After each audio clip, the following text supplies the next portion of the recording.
Michael, can I get your thoughts on the 90 minutes, please?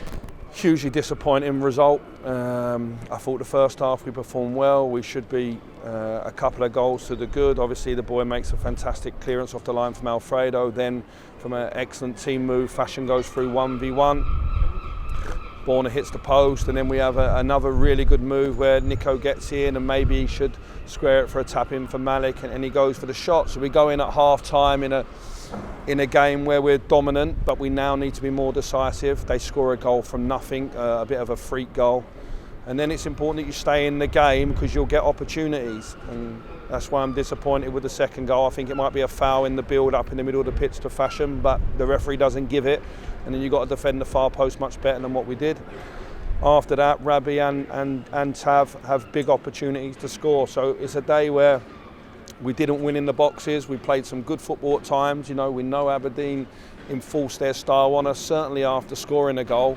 It was a difficult game to referee because there was so many stoppages and things happening in the game. And listen, we're disappointed today. That's a game we didn't need to lose, and we did. And regardless of what happened in terms of their first goal, the chances we had as an away team, we have to take those. Just how frustrating is that, the fact, as you mentioned there, it was a game of two halves. In the first half in particular, you really dominated for large spells, and as you say, you had the chances there. Yeah, listen, we don't like coming here and getting beat. It's obvious, you know, you saw the way they celebrated at the end. It means a lot to them. We have to push this aside. We have to learn from it because we'll have to come here next year and we'll have to be much better, and we're not going to be able to drop points here. So we need to go home, learn from this, but we need to push it to one side and concentrate on next week. We come into the game with one or two who were touch and go, so the moment that I felt the game was getting to later stages, Nico, we bring him out just to make sure he's okay for next week. Hopefully we'll have one or two back, but listen, there was moments today in the first half where if we're more decisive, we're talking about a different game. We weren't, so it was in our hands. Yep, it's a disappointing day. Yeah, and what do your team learn from this type of defeat? I mean, you mentioned obviously the characters you perhaps need when you go behind at a place like this, and the response that's required. It's never always a beautiful game.